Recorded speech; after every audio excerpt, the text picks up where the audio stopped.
सभी बच्चों को स्क्रीन दिखाई दे रही है? Yes ma'am. चलिए, इससे पहले जो हमने पाठ पढ़ा था वो हमारा पाठ था शिष्टाचार, और वो हमारे जो सॉरी मेरे पिताजी, और ये जो हमारा पाठ था ये हमारे जो प्रसिद्ध लेखक हैं हरवंश राय बच्चन, उनके पिताजी के विषय में था। और आज के जो हमारे महानायक यानी अमिताभ बच्चन जो फेमस एक्टर रहे हैं, अभी भी हैं, लेकिन उनको उनके परदादा जी के विषय में था। ठीक है, हमने वो पाठ अच्छे से मैंने पढ़ाया, आप लोगों ने उसकी रीडिंग की, हमने स्वाध्याय किया, वो पूरा हो चुका है। आज का जो हमारा पाठ है आगे का वो है अपराजेय। अपराजेय, इसके लेखक हैं कमल कुमार। सबसे पहले लेखक के विषय में पढ़ लेते हैं कि इनका जन्म है 7 अक्टूबर 1946, 7 अक्टूबर 1946, अंबाला हरियाणा। लेखिका कमल कुमार की कहानियां जीवन के अनुभवों की कहानियां हैं। इसमें आसक्ति, आस्था, आशा और जीवन का स्पंदन है। प्रमुख कृतियां हैं पहचान, क्रमशः, फिर से शुरू आदि कहानी संग्रह, अपार्थ, आवर्तन, हैमबर्गर, पासवर्ड आदि इनके उपन्यास हैं। ध्यान से सुनिएगा। सभी बच्चों को मेरी आवाज क्लियर आ रही है? एक बार यस मैम बोलिए। Yes ma'am.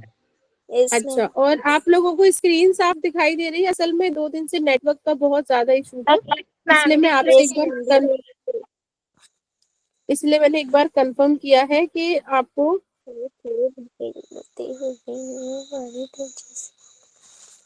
चलिए, अच्छा मुझे ये बताइए, जो पाठ का नाम है हमारा अपराजेय, है ना, तो इस पाठ का अर्थ क्या है? पराजय शब्द आपने सुना है, अ प्लस पराजय। अगर इस में शब्द को 2 खंडों में विभक्त करूं तो होगा अ प्लस पराजय। ठीक है, तो पराजय का अर्थ क्या होता है? हार होना। पराजय मतलब जीत नहीं होती, पराजय मतलब होता है हार। और देखिए, जब किसी शब्द के आगे अगर आ लग जाता है, जैसे मैंने एक शब्द बोला धर्म, और धर्म के आगे मैंने अगर आ जोड़ दिया तो उसका विपरीत हो गया अधर्म। Ma'am please attendance link. Yes ma'am, attendance link send करिए प्लीज। बेटा मैम ने पहले ही कहा था। मैम मैं अभी ज्वाइन हुई हूँ, प्लीज सेंड कर दीजिए। आप अभी आए हैं क्लास में, आप स्नेहल आप हर बार क्लास में आते हैं, और मैम लिंक स्टार्टिंग में डालेंगी, बीच में डालेंगी और एंड में डालेंगे। ठीक है, तो वेट करेंगे, जब क्लास शुरू हो जाएगी तो बीच में नहीं बोलेंगे बच्चे, ठीक है, जिससे क्लास डिस्टर्ब ना हो। हमारे पास जो टाइम होता है वो लिमिटेड होता है। ओके,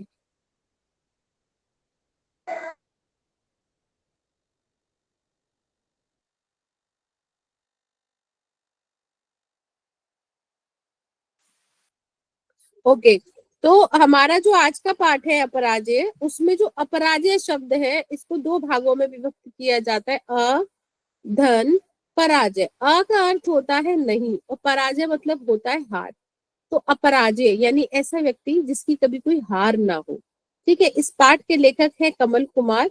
जन्म हुआ है इनका 7 अक्टूबर 1946 यानी 1946 में, अंबाला हरियाणा में। लेखिका कमल कुमार, ये लेखक नहीं है, लेखिका है। नाम कमल इनका पुल्लिंग जैसा है, लेकिन ये महिला है। तो कमल कुमार की कहानियां जीवन के अनुभवों की कहानियां, यानी इन्होंने ऐसी कहानियां लिखी है जो इनके स्वयं के जीवन के अनुभव है। इनमें आसक्ति, आस्था, आशा और जीवन का स्पंदन है। प्रमुख कृतियां पहचान, क्रमशः, फिर से शुरू आदि कहानी संग्रह है। अपार्थ, आवर्तन, हेमबर्गर, पासवर्ड आदि इनके उपन्यास है। गद्य संबंधी, देखिए वर्णनात्मक कहानी, वर्णन करना समझते हैं, किसी भी चीज की व्याख्या करना, यानी किसी भी चीज को पूर्ण और विस्तृत रूप में हमें समझाना। तो ये जो कहानी है ये एक तरीके से व्याख्या है किसी एक घटना की, जिसको कि वो हमें समझाना चाहते हैं, जिसके माध्यम से लेखिका हमें बहुत सारी बातें बताना चाहती है। जीवन की किसी एक घटना का रोचक प्रवाही वर्णन कहानी है, यानी हमारे जीवन में बहुत सारी घटनाएं होती है। किसी दिन हम सड़क पर जा रहे होते, वहां हमारे साथ कोई बहुत अच्छी घटना होती है या दुर्घटना होती है, कहीं हम बाहर जाते हैं, शहर जाते हैं, पूरे जीवन में बहुत सारी ऐसी घटनाएं होती है जिनसे हम बहुत कुछ सीखते हैं और जो हमें हमेशा याद रहती है। तो ऐसी ही किसी घटना को जब हम विस्तार से लिख देते हैं, वही वर्णनात्मक कहानी कहलाती है। प्रस्तुत कहानी के माध्यम से लेखिका ने मनुष्य को प्रत्येक परिस्थिति का सामना करने हेतु तत्पर करने के लिए प्रेरित किया। देखिए, पाठ के नाम से हमें समझ आ रहा है कि जीवन में कोई भी परिस्थिति क्यों ना हो, हर एक व्यक्ति को अपराजेय रहना चाहिए। यानी जीवन की कोई भी विपरीत परिस्थिति हमें कभी भी हरा नहीं सकती। लेखिका हमें यही बताना चाहती। देखिए, हम रास्ते पर जाते हैं, रास्ते पर बहुत सारी दुर्घटनाएं होते हुए देखते हैं और कई बार तो हमारे स्वयं के साथ भी बहुत सारी दुर्घटनाएं हो जाती हैं। ठीक है, देखिए स्ट्रेचर को धकेलते हुए, स्ट्रेचर यानी जब हम अस्पताल जाते हैं और कोई व्यक्ति पूरे तरीके से घायल हो, जो चलने फिरने की स्थिति में ना हो, तो जो एक छोटा सा, बहुत छोटा सा पलंग टाइप या स्टूल टाइप होता है जिसपे व्यक्ति को लिटा के, जिसमें 4 पहिए नीचे लगे होते हैं और बड़ी ही तेजी से डॉक्टर के पास ले जाते हैं। तो स्ट्रेचर को धकेलते हुए, धकेलते मतलब उसमें धक्का लगाते हुए, बड़ी तेजी से अस्पताल के गलियारे, गलियारे मतलब अस्पताल में जो गैलरी होती है बीच में डॉक्टर के रूम तक जाने के लिए, गलियारे से ले जा रहे थे। स्ट्रेचर के पीछे घर के सदस्यों, मित्रों, परिवारीजनों और पड़ोसियों का एक काफिला सा था। यानी जो स्ट्रेचर को ढकेल कर ले जा रहे थे उसके पीछे घर के सदस्य थे, मित्र भी थे, परिजन यानी परिवार के लोग भी थे, और पड़ोसियों, आस पड़ोस में जो रहने वाले लोग थे, काफिला, यानी क्योंकि ज्यादा लोग थे इसीलिए काफिला बोला है ना। काफिला दैट मीन्स अ ग्रुप। सभी के चेहरों पर अकुलाहट, अकुलाहट मतलब होता है बेचैनी, सभी के चेहरों पर अकुलाहट थी। त्वरा से नर्सों ने स्ट्रेचर को ऑपरेशन थिएटर के भीतर धकेला और दरवाजा बंद हो गया। ठीक है, सभी बाहर रुके खड़े रह गए। जो अंदर, जब ऑपरेशन थिएटर में स्ट्रेचर अंदर चला गया तो सभी लोग बाहर रह गए और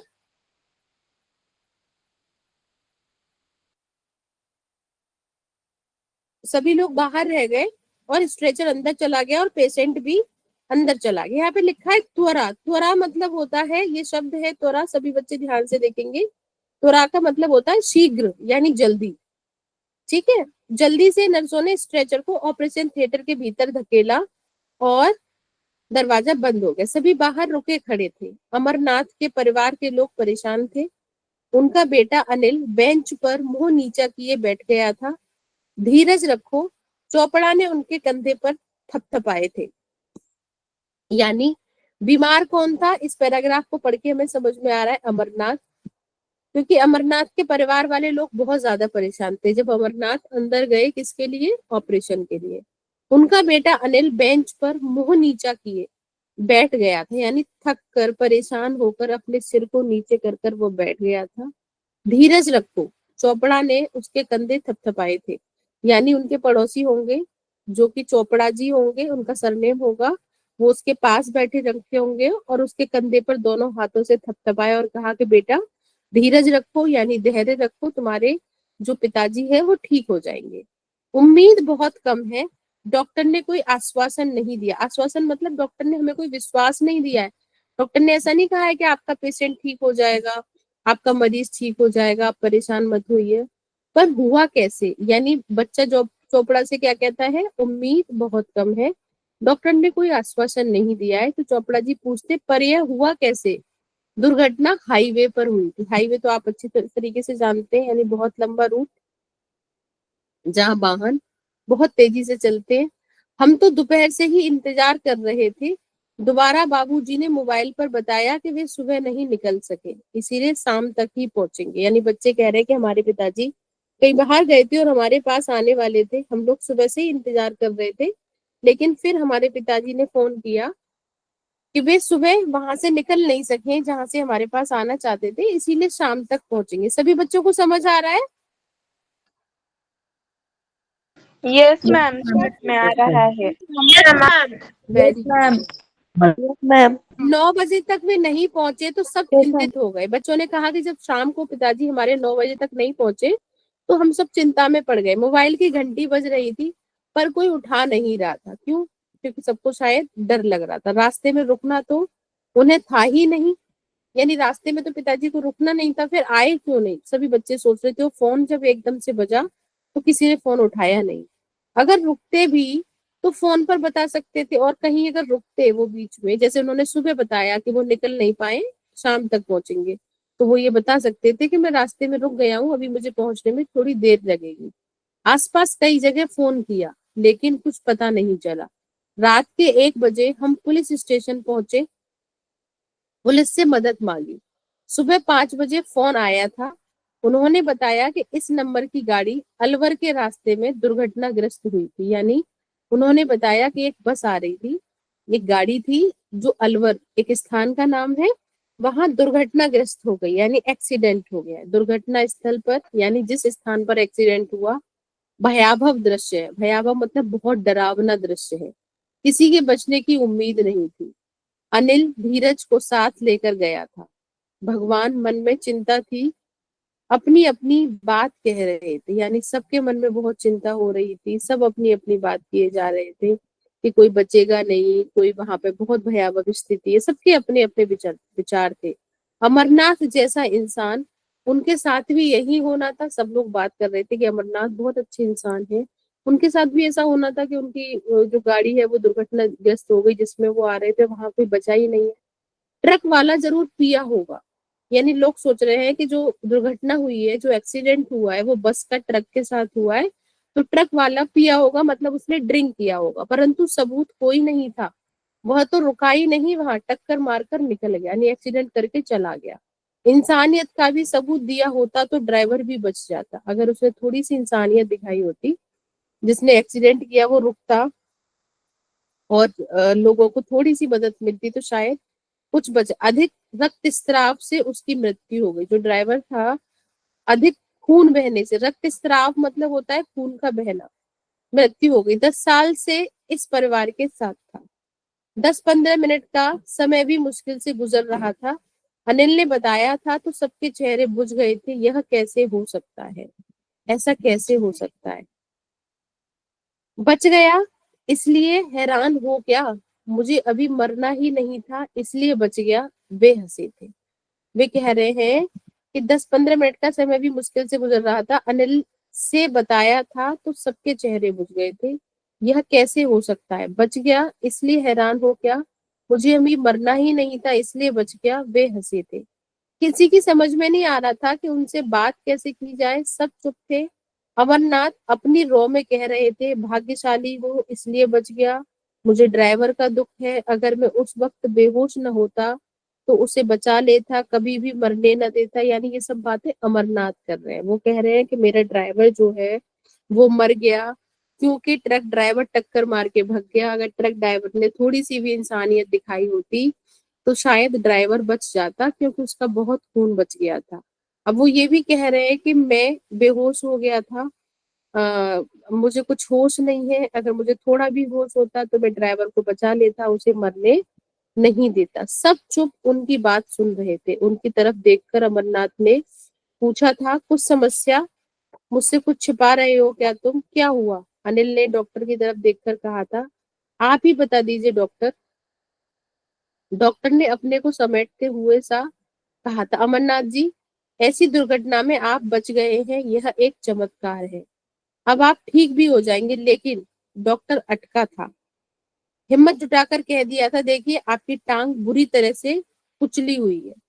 उन्होंने कहा आप ठीक हो जाएंगे, मतलब आपको कुछ नहीं होगा, लेकिन आपकी जो टांग है वो बुरी तरह कुचल गई है। बिना देखभाल के 4 घंटे आप वहां पड़े रहे, इसमें जहर फैल गया है, इसलिए वह रुका था।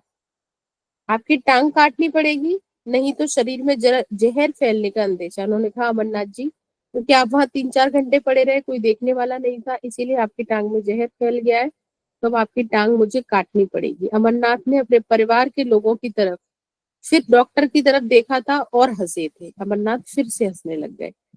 टांग ही काटनी है तो काट दो। 60 साल तक इन टांगों के साथ जिया हूँ, खूब घुमक्कड़ी की है मैंने, देश में विदेशों में, पहाड़ों पर, समुद्र के किनारे, रेगिस्तान में, पठारों में, सभी जगह घूमता रहा हूँ, जीने के लिए सिर्फ टांगे थोड़ी ही है मेरे हाथ में, देखो।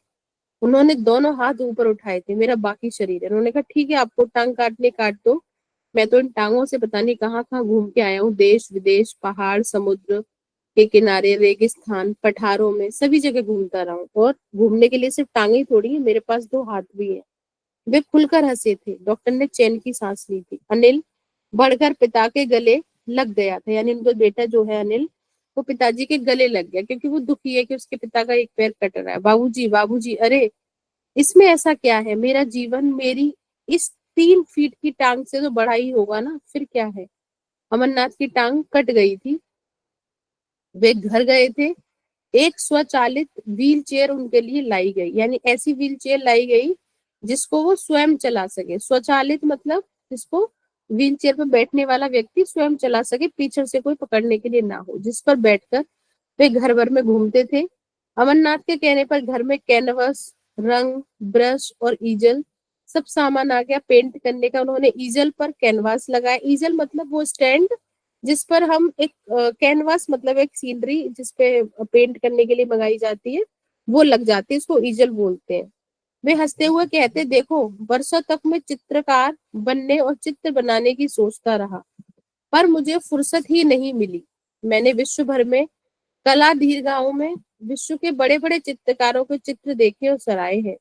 वो कहते हैं, अमरनाथ जी कहते हैं कि मैं भी अपने जीवन में पेंटिंग करना चाहता था, यानी चित्रकार बनना चाहता था, पर कभी बन नहीं पाया क्योंकि पूरे समय घूमता ही रहा। पूरे विश्व भर में घूमा, कला दीर्घाओं में, यानी ऐसी जगह भी गया जहाँ बड़ी बड़ी कला चित्रकारी मैंने देखी।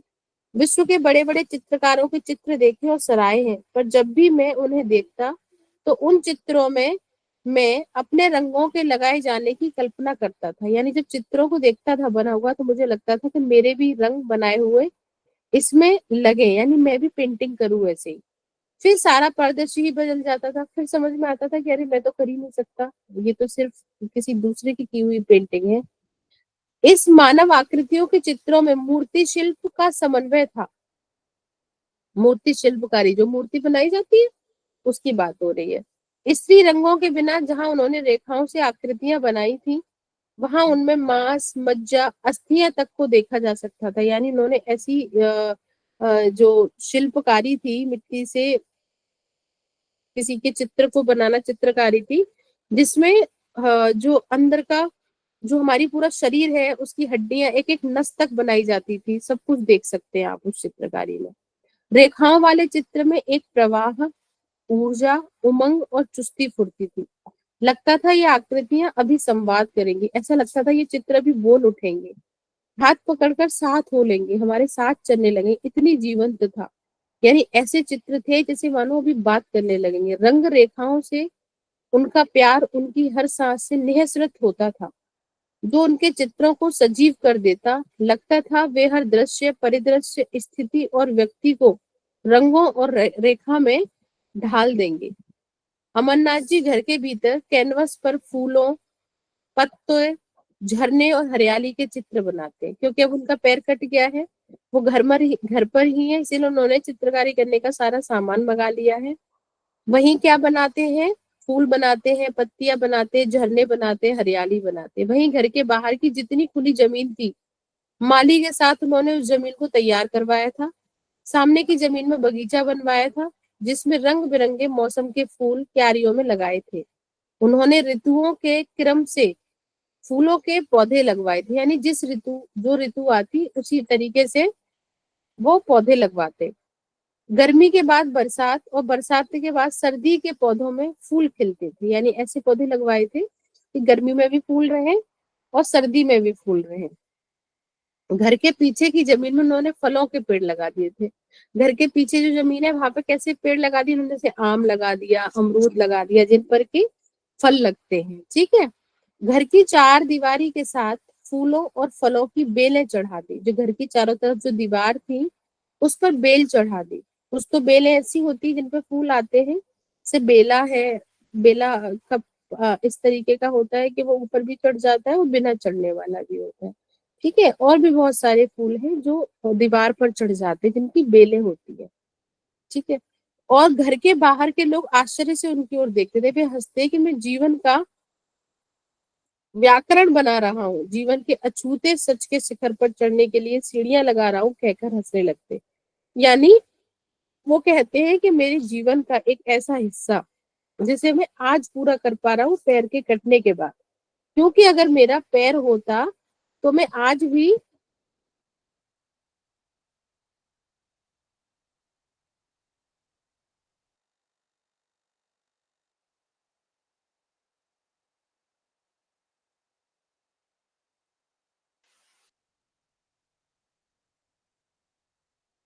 हाँ वो कहते हैं कि जीवन के अछूते सच के शिखर पर चढ़ने के लिए सीढ़ियां लगा रहा हूँ, कहकर हंसने लगते। यानी जीवन का अछूता शिखर, यानी जीवन का ऐसा पर्वत जिस पर वो पैर होते हुए भी नहीं चढ़े थे। यानी कभी उन्होंने अपने घर के बाहर बगीचा नहीं बनाया था, घर में पेड़ पौधे लगाना या फलदार वृक्ष लगाने के बारे में कभी नहीं सोचा था। घर की चार दीवारों पर बहुत सारी बेलें चढ़ाकर हरियाली और फूल और फलियां उगा सकते हैं, ये कभी नहीं सोचा था। डॉक्टर ने खून की फिर से जांच करवाई थी। खून की जांच की रिपोर्ट आई तो वह परेशान हो गया था। घर के लोग चिंतित थे। अब क्या हो गया? डॉक्टर ने बताया था बीमारी फिर से पसर रही है। डॉक्टर ने बताया कि बीमारी फिर से होने वाली, क्योंकि वो उसमें जहर बन गया था। उनकी दाहिनी बाह में खून की गर्दिश बंद हो गई है, यानी जो दाहिनी बाजू है उसमें जो खून, जो ब्लड सर्कुलेशन है वो बंद हो गया। धीरे धीरे बाह हिलाना भी मुश्किल हो गई, यानी अब जो बाजू है वो निर्जीव हो गई है एक तरीके से, क्योंकि उसमें ब्लड सर्कुलेशन नहीं होगा, नसें सूख जाएंगी। बाह निर्जीव होकर काठ सी हो गई, यानी लकड़ी की तरह हो गई है। बहुत सारी दवाइयां दी जा रही हैं। घर पर ही नर्स रख ली थी। घर का कोई ना कोई सदस्य भी आसपास ही रहता। डॉक्टर ने बताया जहर फैल गया है, अब और रुका नहीं जा सकता। पहले से भी ज्यादा भयावह स्थिति थी। पहले तो हमने पैर काटा था, बहुत भयंकर स्थिति थी कि 4 घंटे पैर कुचला हुआ पड़ा रहा था। परंतु अब तो जो बाजू है वो बिल्कुल लकड़ी की तरह हो गई है, वो चल ही नहीं सकती, उठ ही नहीं सकती। अब और ज्यादा बुरी स्थिति है, बाह काटनी पड़ेगी। घर के लोग सन्न थे, लेकिन फैसला तो बाबूजी को ही लेना था। वो वैसी हंसी हंसे थे, यानी वो हंसने लग गए। इस परिस्थिति में भी वो रोए नहीं कि हाय मेरा हाथ कट जाएगा या कुछ हो जाएगा, नहीं, उनको तो अपना जीवन जीना था। आखिर मैं वहां तो नहीं हूं ना। सप्ताह भर बाद अमरनाथ अस्पताल से लौट आए थे। उनकी दाहिनी बाह काट दी गई। उन्होंने जल्दी ही बाएं हाथ से अपना काम करना सीख लिया, यानी दाहिनी बाजू मतलब हमारा राइट हैंड, जिससे कि हम हमेशा काम करते हैं। अब लेफ्ट हैंड, जिससे कि हम बहुत सारे क्या सारे काम हम राइट हैंड से करते हैं, लेफ्ट से नहीं करते।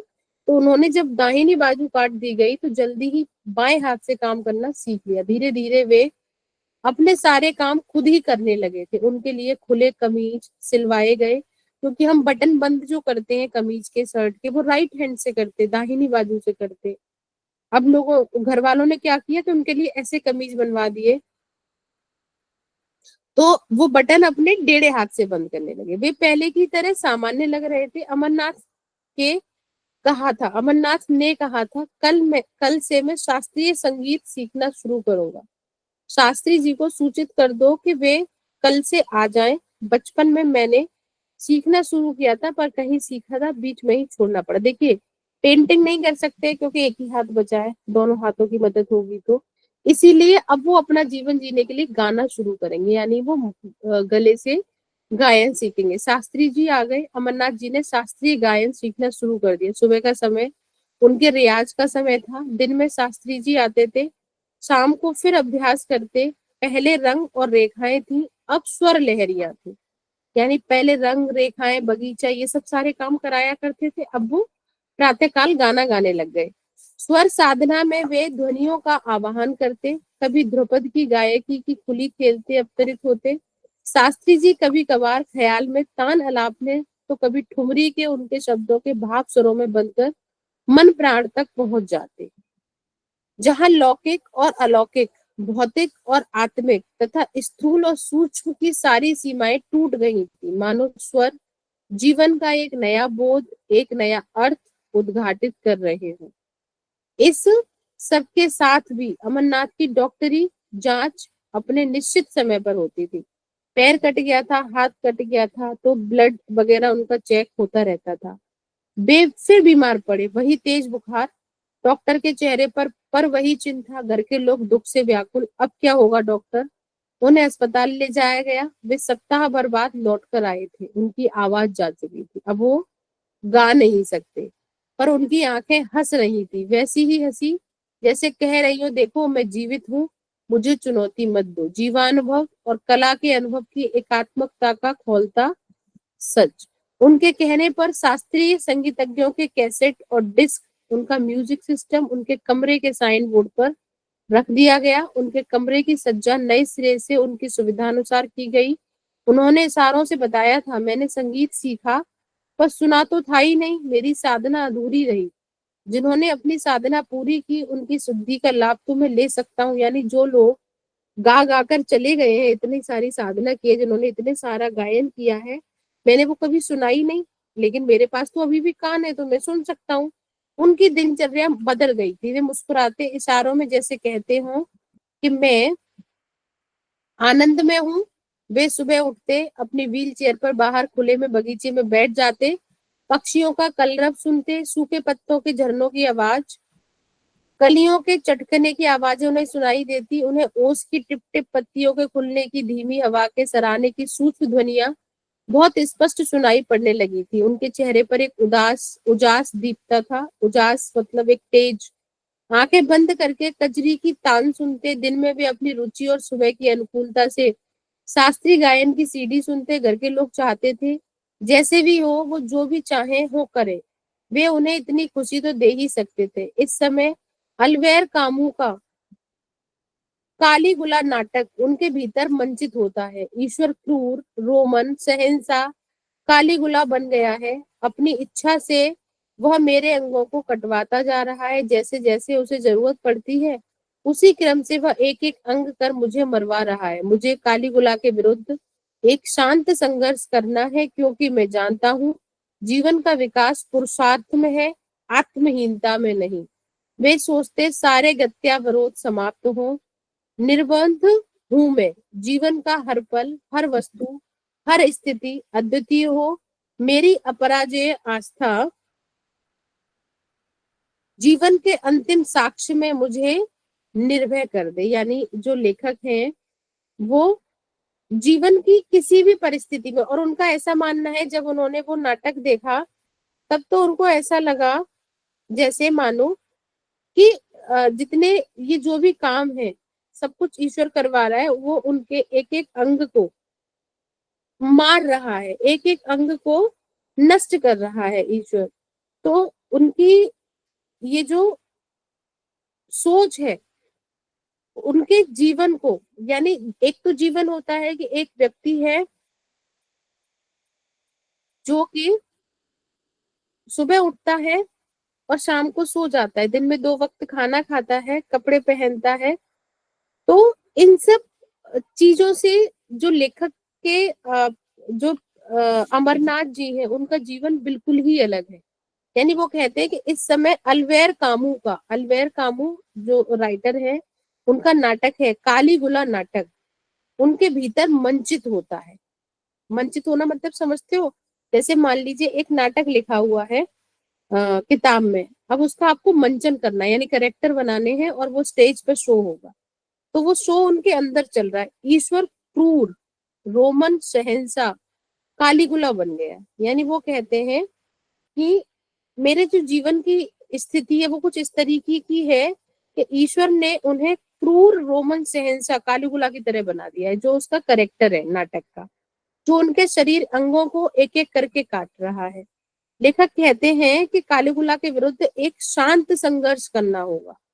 अमरनाथ जी ऐसा सोच रहे क्योंकि वह जानते हैं कि जीवन का विकास पुरुषार्थ में है, आत्महीनता में नहीं। वह कहते हैं कि वह निर्बंध है, जीवन का हर पल, हर वस्तु, हर स्थिति अद्वितीय है। लेखक की अपराजेय आस्था, यानी ऐसी आस्था जिसको कोई हरा नहीं सकता। लेखक की जीवन जीने की आस्था कैसी है? जिसको कोई हरा नहीं सकता, उसे जीवन के अंतिम साक्ष्य में निर्भय बना देती है। यानी उनको कोई भय नहीं है, पैर काटना है पैर काट दो, हाथ काटना है हाथ काट दो, लेकिन मेरा जीवन है, मैं इसको अच्छे से खुश रहकर ही जीऊंगा जैसे कि मैं जीना चाहता हूँ। और जीवन के प्रति सकारात्मक दृष्टिकोण है। पैर से मैं बहुत चला हूँ, आज मेरा पैर कट गया तो मैं इसके लिए नहीं रहूंगा कि मुझे बहुत चलना है और वहां जाना था वहां जाना था, बल्कि मैं ये सोचूंगा कि मेरे पास अगर 2 हाथ हैं तो उनसे मैं क्या कर सकता हूँ।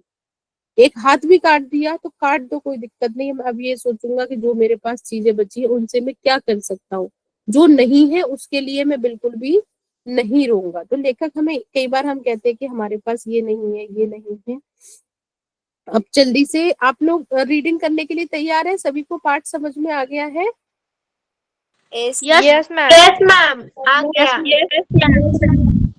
अच्छा चलिए, देखिए सबका नंबर Yes, ma'am, आएगा, आ गया। सबका नंबर आएगा पढ़ने के लिए। कुछ कुछ नाम मुझे ना बच्चों के ऐसे दिख रहे हैं जिन्होंने रीडिंग नहीं की है, तो जैसे रेणुका पाटिल, रेणुका पहले आपका नंबर आएगा, ठीक है। सबसे पहले आपसे शुरू करेंगे और रेणुका के बाद है भीकन पाटिल के नाम से किसी ने ज्वाइन किया है ना। तो मैम अटेंडेंस लिंक आ गया। अटेंडेंस लिंक अभी क्लास ओवर होने से पहले आ जाएगा, संगीता मैम ने पहले ही कह दिया था वैसे भी, ठीक है। चलिए, तो रेणुका अभी आपको पढ़ना है, जल्दी से शुरू करें, बाकी नंबर सबका आएगा बुक पढ़ने के लिए। मैम 2 रेणुका आवाज आ रही है? मैम थोड़ी सी अड़क रही है आवाज आपकी। आप मेरी क्या बोल रहे हो समझ नहीं आया। रेणुका, मैंने आपसे किताब पढ़ने के लिए बोला है, आपने हाथ उठाया है ना? आपको मेरी स्क्रीन दिखाई दे रही है? Yes ma'am. चलिए स्टार्ट करिए तो पढ़ना। स्टेजर को ढकलते ढकेलते हुए वे बड़े तेज से अस्पताल के गलियों से ले जा रहे थे। स्टेजर के पीछे घर के सदस्य, मित्रों, परिजनों और पड़ोसियों। पड़ोसियों का एक काफिला सा था। सभी के चेहरों पर अकुलाहट। अकलाहट थी। त्वरा से नर्सों ने स्टेजर को ऑपरेशन थिएटर के भीतर ढकेला और दरवाजा बंद हो गया। सभी बाहर रुके थे। अमरनाथ। रुके खड़े थे। अमरनाथ के परिवार के लोग परेशान थे। उनका बेटा अनिल भी बीच पर मुंह नीचा लिए बैठ गया था। धीरज रखो, चोपड़ा ने उसके कंधे कंधे थपथपाए थे।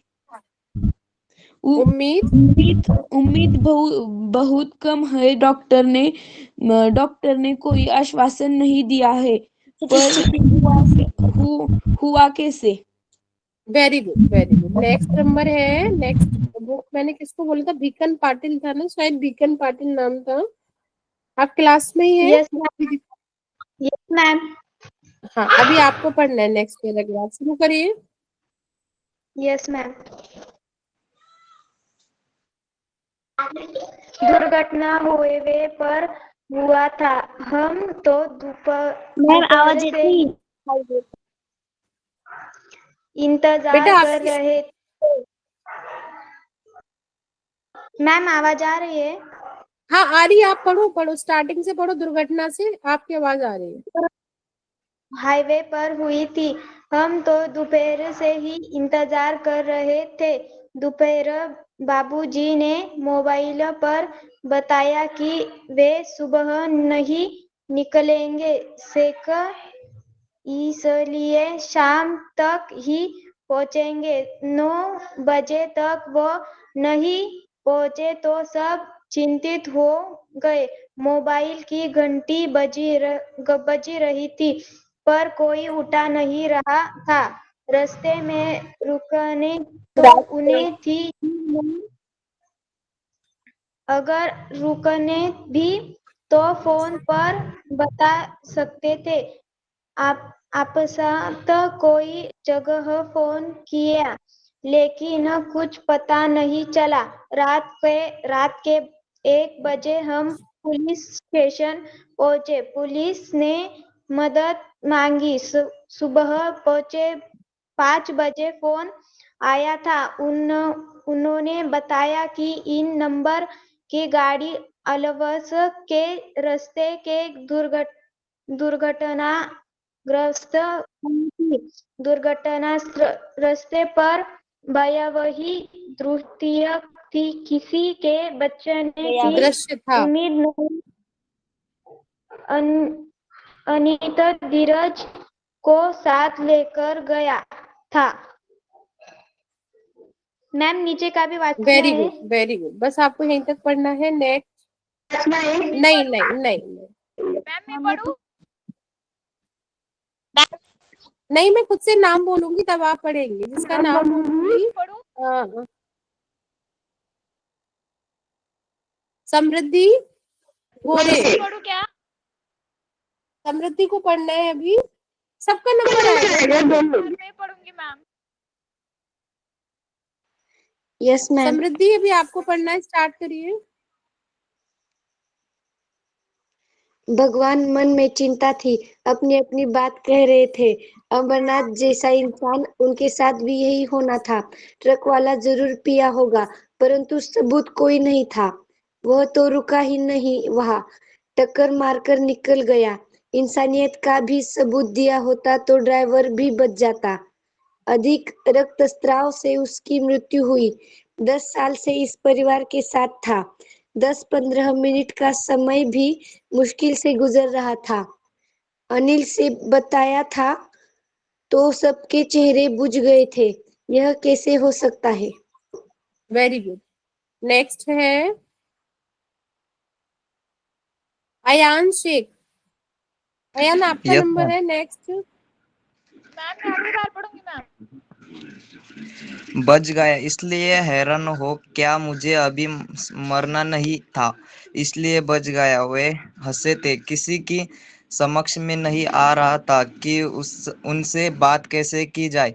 सब चुप चुप थे। अमरनाथ अपनी रो में कह रहे थे, भाग्यशाली हो इसलिए बच गया। मुझे ड्राइवर का दुख है, अगर मैं उस वक्त बेहोश न हुआ होता तो उसे बचा लेता, कभी भी मरने नहीं देता।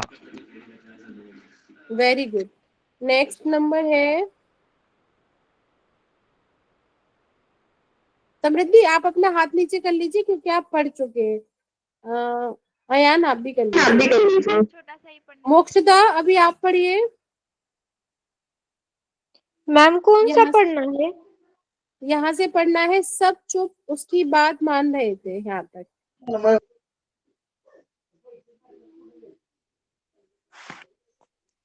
पढ़िए। सब चुप उसकी बात सुन रहे थे। उसकी तरफ देख अमरनाथ ने पूछा था, कुछ समस्या मुझसे कुछ छिपा रहे हो? तुम क्या हुआ? अनिल ने डॉक्टर की तरफ देखकर कहा था आप ही बता दीजिए। डॉक्टर ने अपने को समेट समेटते हुए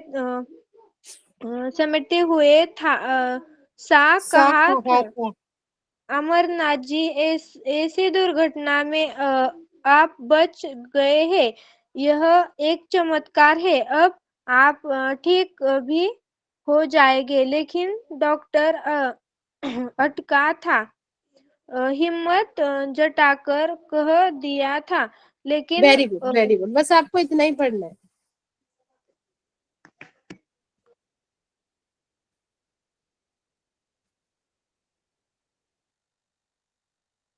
नेक्स्ट नंबर है क्या मैथ पेपर? सानिया। अभी आप पढ़िए सानिया से। Yes ma'am.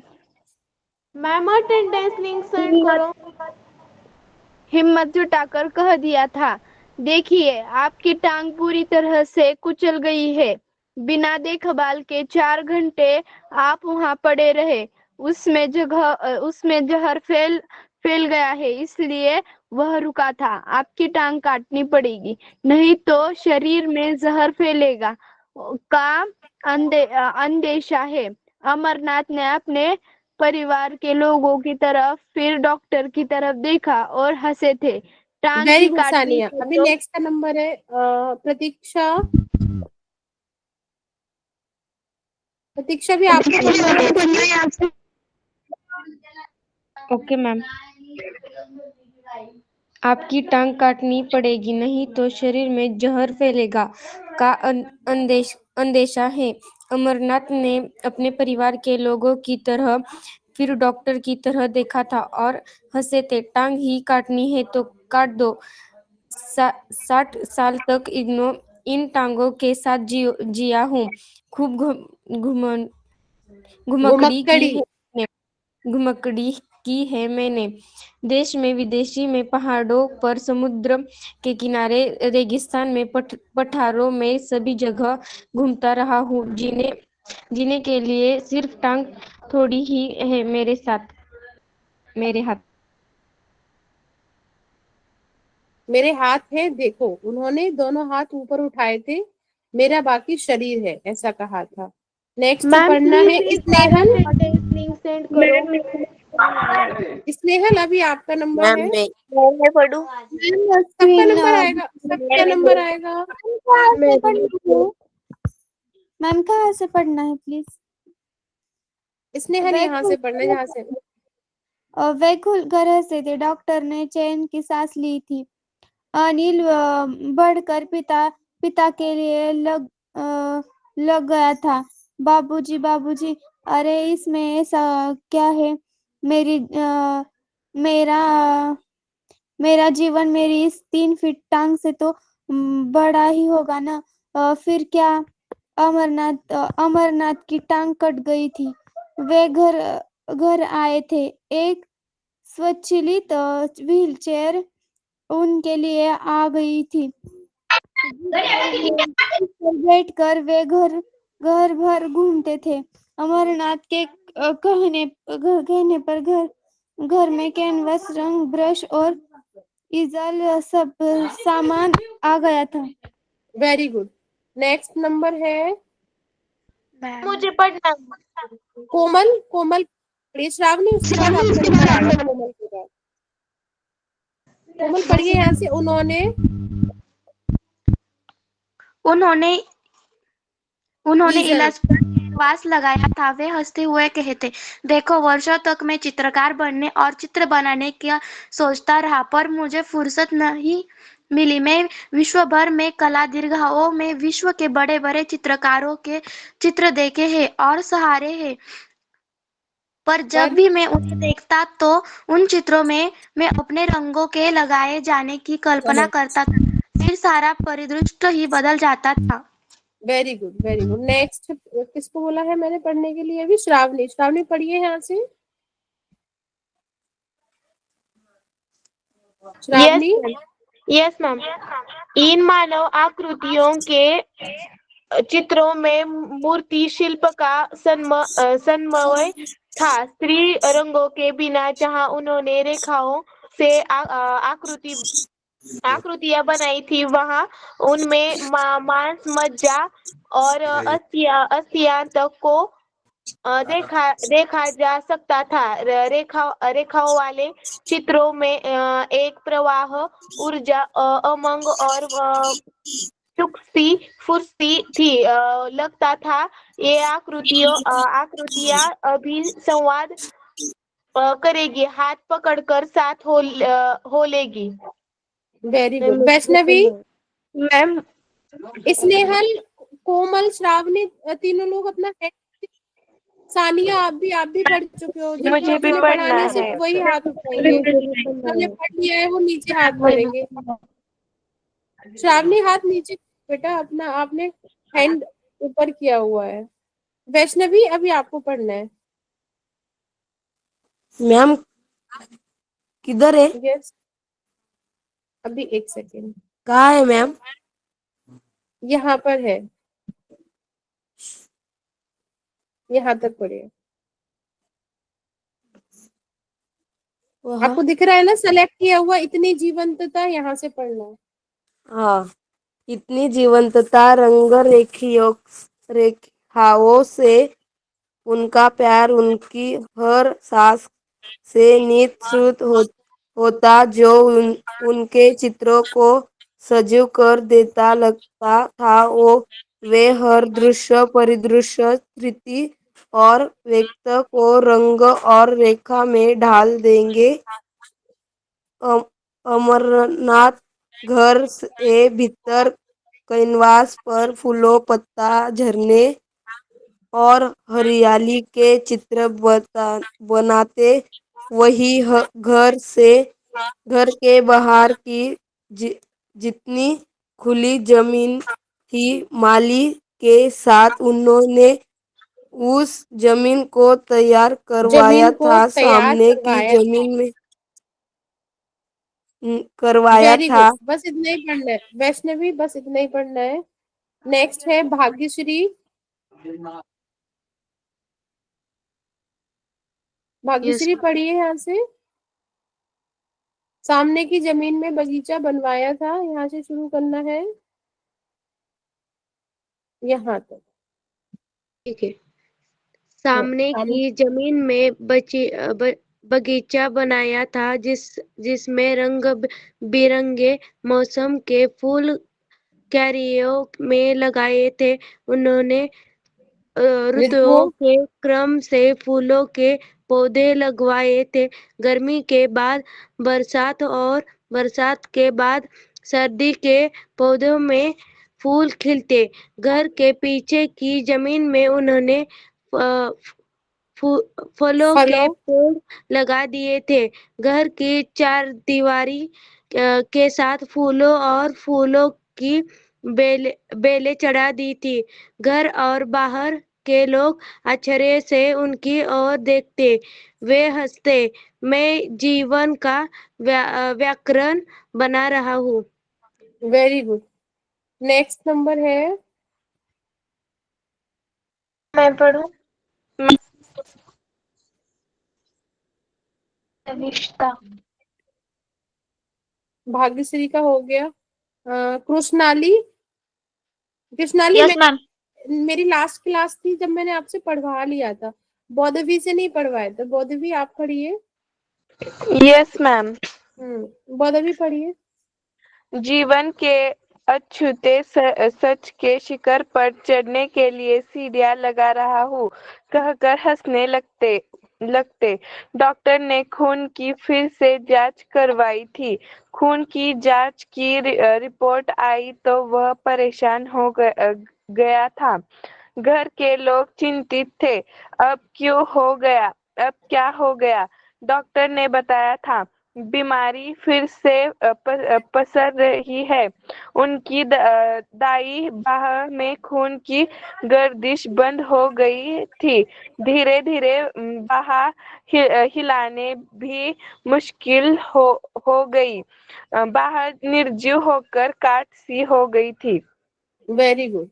अच्छा देखिए, अभी जो बच्चे रह गए हैं उनका जब नेक्स्ट क्लास होगी तो सबसे पहले मैं उनसे ही पूछूंगी, जो बता चुके हैं वो चीटिंग नहीं करेंगे, ठीक है? नविस्ता, श्रद्धा, स्नेहल, आप लोग रह गए हो, आपका नेक्स्ट क्लास में नंबर आ जाएगा। अभी टाइम ओवर हो रहा है, आपकी भी नेक्स्ट क्लास है और मैम की भी नेक्स्ट क्लास है, ठीक यस है? मैम। तो बाय बाय, टेक केयर। आप लोग गुड बात डे अच्छे से मैम। पढ़िएगा। Bye ma'am. Bye ma'am.